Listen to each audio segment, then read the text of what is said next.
तो भ्रमित अवस्था में जीवन क्या करता है, कितना करता है, कार्यरत रहता है और जागृत अवस्था में कैसे रहता है। जागृत अवस्था में अनुभव मूलक विधि से पूरा जीवन कार्यरत होता है और भ्रमित अवस्था में संवेदनशीलता से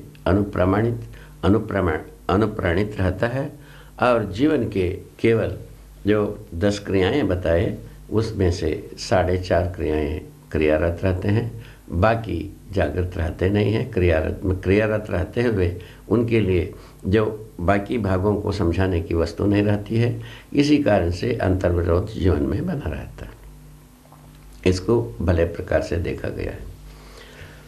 तो वो 4.5 क्रियाएं ये है चयन आस्वादन, ये संवेदनशीलता के आधार पर होता ही है, जिसको आप हम जानते ही हैं।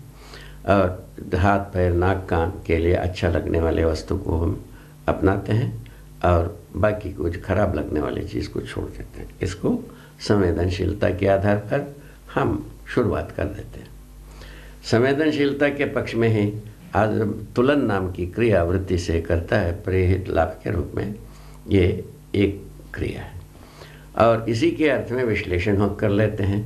तो हमको ये संवेदनशीलता में ही जीना है। ये तो इसके लिए तो बहुत सारा दस्तावेज भी तैयार हो चुके हैं, आप लोग सब जानते हैं। इसी पक्ष में जो चित्रण क्रिया को भी संपादित कर लेते हैं, जैसा मकान बनाना, कपड़ा बनाना, यंत्र बनाना, ये सब चीज़ को चित्रित कर लेते हैं। चित्रित करके हम अपने कुल मिलाकर के इंद्रिय संवेदना के अर्थ में अथवा इंद्रिय संवेदना को ही जीवन मानते हुए हम जीने के लिए तत्पर हो गए हैं। इसी का नाम है भ्रमित जीवन। इसका अंतर्विरोध होता ही रहता है। ये ठीक है, बेठीक है, वो ज़्यादा है, कम है, इस प्रकार की सारा संकट मनुष्य के सामने रखा ही रहता है। ये पहले भी रहा है, अभी भी रहा है। तो वस्तुएं ज़्यादा हो गई, कम हो गई, यही हो सकता है, किंतु मानसिकता तो उतने हैं, ज़्यादा कम, बड़ा छोटा और विद्वान मूर्ख और जो धनी निर्धनी, इस प्रकार की दूरियां आदिकाल से ही रही है, अभी भी वो चीज़ है। मानसिकता आदि मानव का ही है। ये 4.5 क्रिया में ये मानव मानसिकता के लिए और जो 5.5 क्रियाएं हैं वो जागृत होने की आवश्यकता है। वह समझदारी से ही जागृत होता है। तो समझदारी का बात आपको ये इंगित कराने की कोशिश किया था। तो पहचानने निर्वाह करने के लिए ये 4.5 क्रियाएं पर्याप्त है। इसी से मनुष्य जीता भी है। ये पशु जैसा जीने के लिए पर्याप्त है, मानव जैसा जीने के लिए पर्याप्त नहीं हुई। यही संकट है। मानव होते हुए जीव जैसा जीवों के सदृश जीना बनता नहीं है, उससे संतुष्टि पाना संभव नहीं है।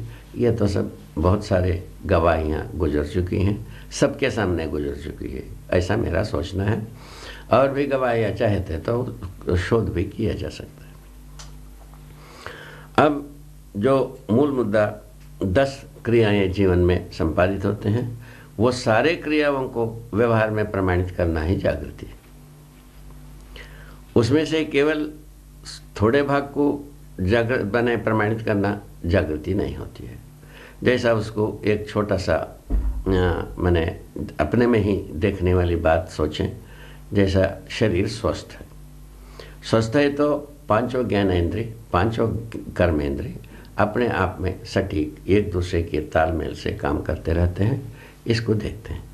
इसमें से यदि पैर काम नहीं करता हो, हाथ नहीं काम करता हो, बाकी 3 काम करता हो, तो उसको लूला लंगड़ा ही कहेंगे। तो वो स्वस्थ आदमी कहा नहीं जा सकता है। इसी प्रकार जीवन में जो 10 क्रियाएं हैं, ये नित्य वर्तमान है, नित्य क्रियाशील हैं। इन 10 क्रियाएं वर्तमान में प्रमाणित होना, यही कुल मिलाकर के जागृति का मतलब है। जागृति तब तक नहीं हो सकती जब तक जानने मानने वाली क्रिया को हम पहचानने निर्वाह करने के साथ साथ जोड़ नहीं पाएंगे।